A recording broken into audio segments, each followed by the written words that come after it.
I do not think that you have to suffer with it the rest of your life, only because of what I've gone through and what I've seen in myself. However, you do have to do your work. And you do have to be, I mean, it took me years. It did take me years to overcome some of the side effects of the trauma.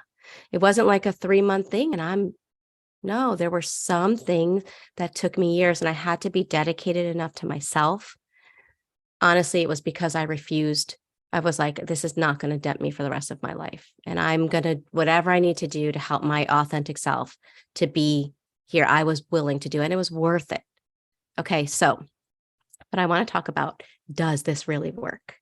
So in this paperwork, you notice that the example I used was social anxiety. And when I was in Thrivers, for those of you that were in Thrivers, that was the topic when we did this, that we did this subconscious block on. The reason is because of the abuse I endured, and I tell you guys this in all confidence, every time I was in a social event, it was a nightmare before or after. I'm an extrovert. I went from being an extrovert to, I'm going to tell you what a friend of mine who knew me for years before she ever knew there was abuse going on, because what do? We hide it, right? When everything finally came out, she told me, Michelle, you looked like an abuse victim. And I'm thinking, I was. And I was like, did you think? And she's like, nope, I thought it was from childhood.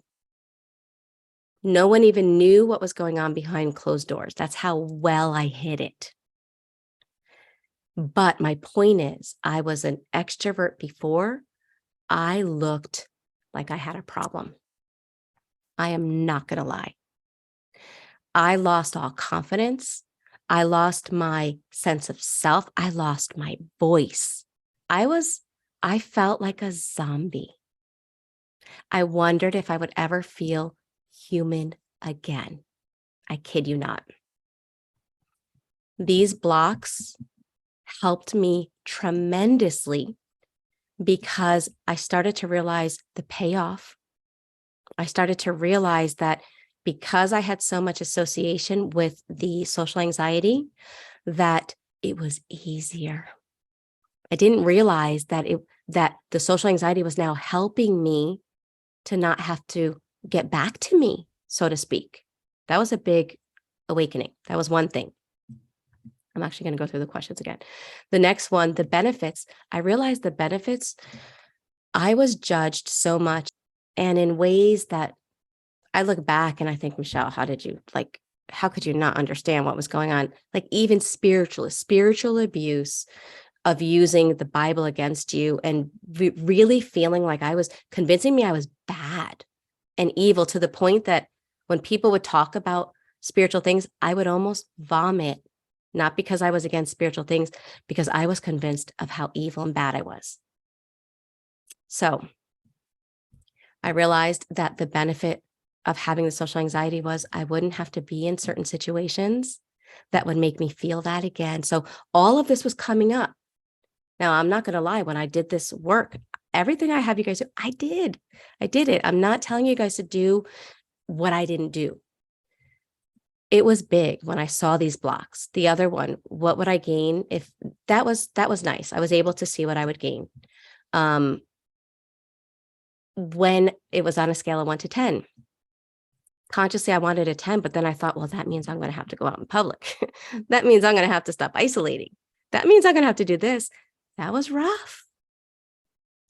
When you learn how to work with the subconscious, it really helps. One of the biggest things, shifting your focus. So again, just sharing this last piece with social anxiety. There was a big piece of me that thought I needed the external to confirm it for me to feel like I was okay. Well, if these certain parameters are met, where I don't look abused, where I actually feel normal, where I can just feel like myself, and then people see that, then I can be it. My brain was focused on the external. I had to change my focus and be like, well, wait a second. How do I see me?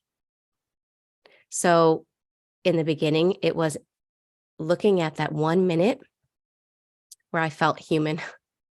And instead of the hours of, well, but look what you did, and look, and you're embarrassed, and you, that's not you. And you know, that's not you. Why did you act like that? Why did you say that? Why'd you overshare? Why did you spill? Why did you people please? I'd be like, nope, look at that 1 minute. Wow. And taking my subconscious and being like, look at that. That 1 minute grew to an hour. That grew to that. And now it's gone. So it works, but we have to actively train our subconscious because somebody else trained it. Why did I develop that anxiety? Because it was conditioned. Being around people, bad, danger, something bad happens. It was conditioned. It wasn't how I was born. And so we have to do the work to recondition ourselves with the paired associations that we want. So I hope by sharing that, that can inspire you guys a little bit.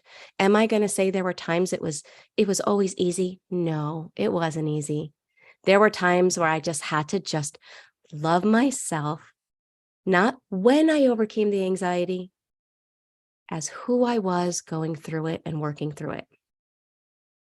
Loving myself on the journey was what helped me to keep going. If you wait for the external, if you wait for you to resolve and then be loving and kind to yourself, it won't work.